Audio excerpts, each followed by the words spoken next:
Assalamualaikum warahmatullahi wabarakatuh. Waalaikumsalam warahmatullahi wabarakatuh. Teman-teman peserta pelatihan penggerak penguatan moderasi beragama, puji syukur kita panjatkan kehadirat Allah Subhanahu wa Ta'ala. Salawat beserta salam kita limpah curahkan kehadirat Nabi Muhammad Sallallahu Alaihi Wasallam. Bagaimana fisik dan semangat teman-teman pada sesi sebelumnya dan hingga sekarang, atau masih kuat? Kuat. Oke. Pada sesi ini, sesuai dengan jadwal yang telah diterima oleh teman-teman sekalian, kita akan sama-sama mengeksplorasi, mengelaborasi materi tentang analisis gunung es. Tentu ini merupakan rangkaian kelanjutan dari materi sebelumnya mengenai ladder of inference, yakni langkah yang dilakukan oleh seseorang ataupun kelompok dalam mengambil sebuah kesimpulan untuk menyelami, untuk mendalami, untuk mengelaborasi informasi ataupun fakta yang terjadi, yang pernah dibaca, yang pernah dilihat, ataupun yang pernah disaksikan oleh kita semua. Kita pergunakan teori gunung es. Nah, di dalam penampakan terlihat sekali bahwa gunung es ini nampak kecil dibandingkan dengan es yang ada di dalam lautan. Artinya kita melihat sebuah fakta yang dianggap fakta tersebut adalah fakta yang kecil, tetapi bila didalami lebih luas dan lebih lanjut, maka akan ditemukan berbagai macam informasi tambahan. Maka itulah dilakukan iceberg analysis. Nah, kemudian secara teoritis iceberg model ini merupakan analisis terhadap fenomena yang bersifat kompleks dalam organisasi atau masyarakat yang dikembangkan oleh Saint dan Hamilton. Di mana teori ini tentu kita sudah paham ada layer ataupun ada lapisan-lapisan setelah ada event atau fenomena yang tampak terkait konteks yang dianalisis. Nah, fenomena ini disokong oleh 3 lapisan yang tidak tampak. Artinya yang ada di dalam air tersebut merupakan 3 lapisan. Nah, itu teori yang akan sama-sama kita pelajari. Yang pertama, lapisan yang pertama ini adalah pattern of behavior. Ini adalah merupakan kecenderungan yang terjadi dalam masyarakat yang terkait langsung dengan fenomena tampak. Nah, misalnya fenomena perilaku intoleran dalam masyarakat didukung oleh pola penanaman nilai-nilai melalui pengajian dan dai-dai yang intoleran. Ini merupakan perilaku yang behavior yang terus-menerus terulang. Nah, yang kedua adalah sistem structure. Ini adalah struktur dan sistem sosial yang memungkinkan pola kecenderungan masyarakat tersebut berkembang. Nanti akan kita coba elaborasi maksud dari lapisan-lapisan tersebut. Yang ketiga adalah mental model. Nah, mental model ini adalah cara pandang atau perspektif paradigma pelaku elemen sistem yang menyebabkan struktur dan sistem bertahan dalam kondisi atau situasi sedemikian. Nah, baik, kita coba gali lebih dalam teori dasarnya iceberg ini. Saya ulangi, adalah kita melihat event atau fenomena yang ada di lapisan air yang paling atas, Kemudian di bawahnya ada 3 lapisan lagi, ada pattern of behavior. Ini biasa disebut dengan pola dan tren. Sistem structure, struktur sistem. Ini biasanya berkaitan dengan adat istiadat, dengan peraturan perundang-undangan. Dan ini mental model atau model mental seseorang dalam menilai sebuah perilaku. Nah, sebagai contoh, Ashburn model yang dipakai secara umum untuk memberikan pemahaman yang mudah. Misalnya event ini merupakan fakta ataupun data ataupun fenomena. Dia bukanlah asumsi.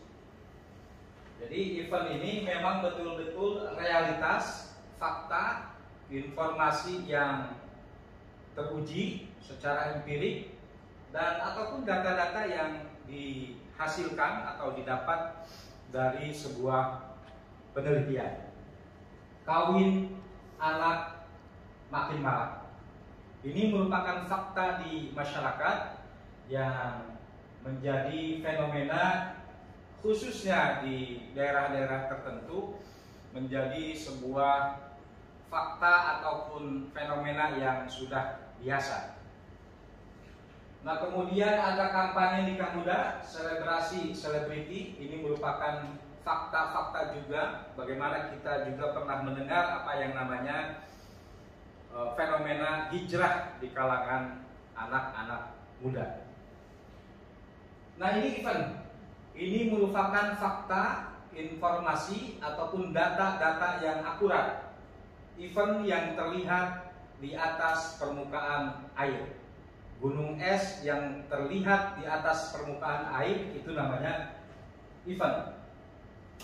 Nah, kemudian sebagai pattern of behavior, kawin anak direstui atau difasilitasi oleh orang tua. Tentu orang tua merestui karena ada kekhawatiran bagi anaknya, takut terjadi hal yang tidak diinginkan, maka orang tua merestui atau memfasilitasi perkawinan tersebut.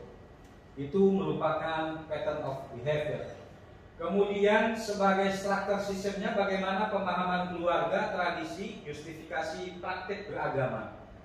Misalnya bahwa anak-anak yang dikhawatirkan akan terjerumus pada lembah dosa, maka dikhawatirkan akan terjadi hal-hal yang tidak diinginkan tersebut, maka dilangsungkan pernikahan. Itu merupakan sistem struktur ataupun di dalam kebijakan ataupun regulasi peraturan perundang-undangan yang berlaku juga memperkenankan bagi anak-anak yang di bawah dewasa itu diperbolehkan untuk menikah ataupun untuk kawin. Itu merupakan sistem struktur. Jadi kuncinya sistem struktur itu adalah erat kaitannya dengan adat istiadat dan erat kaitannya dengan peraturan perundang-undangan ataupun kebijakan. Nah, kemudian yang terakhir, mental model. Bagaimana misalnya ada pemikiran mental secara perspektif agama, cara mencegah zina adalah menikah. Itu merupakan mental model yang tertanam di masyarakat sehingga anak-anak itu dikhawatirkan terjerumus ke dalam perzinahan, maka dilangsungkan sebuah pernikahan. Nah, ini secara visual bisa kita lihat bagaimana tadi yang digambarkan terkait dengan event. Event ini adalah apa yang terjadi. Nah, dia itu merupakan fakta, peristiwa ataupun data, sehingga dia bukan opini atau dia juga bukan asumsi ataupun dugaan.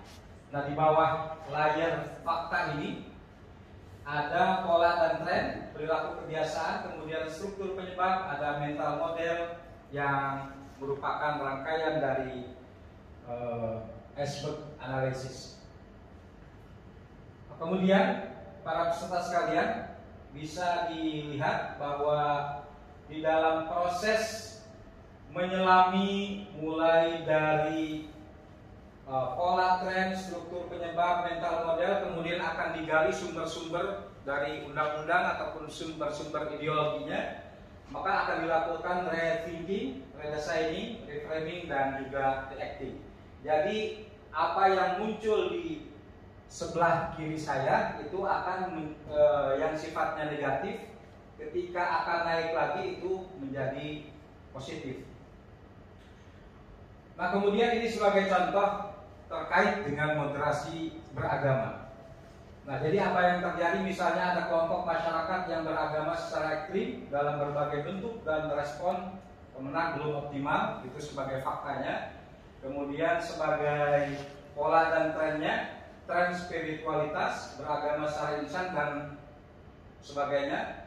Kemudian ada struktur penyebab, misalnya ada regulasi dan program pemerintah belum responsif, itu sebagai struktur penyebab. Dan mental modelnya misalnya di unsur pemerintah dan pemerintah daerah, ada keberagaman adalah isu sensitif.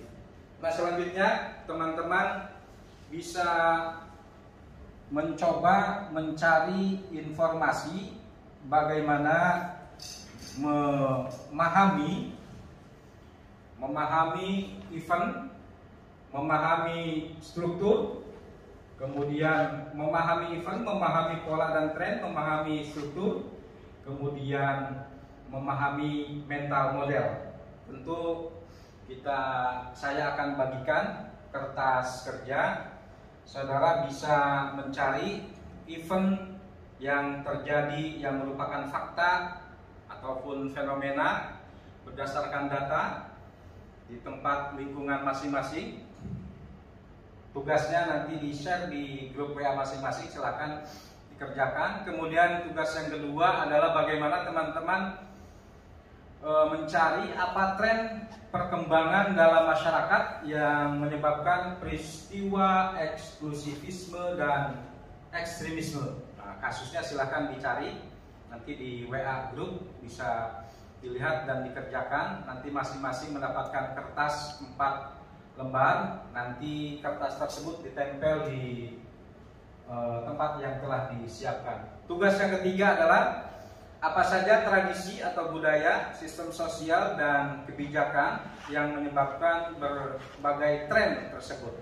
Jadi mencari struktur sistem ya yang terjadi di masyarakat, bisa kaitannya dengan budaya, sosial ataupun kebijakan. Dan yang terakhir, apa saja cara pandang ataupun keyakinan yang dipegang oleh masing-masing aspek struktur sistem tersebut. 4 tugas tadi mohon dicatatkan, nanti bila yang sudah ditempelkan di sebelah sini. Untuk nomor 1, nomor 2, pertanyaan nomor 1, nomor 2 ditempel di sini. Pertanyaan nomor 3 dan 4 ditempel di sini. Baik, nanti waktunya sekitar 10 menit. Setelah 10 menit masing-masing peserta bisa dikonfirmasi terkait dengan temuan event 1, yang kedua pola dan tren, yang ketiga struktur sistem, yang keempat adalah mental model.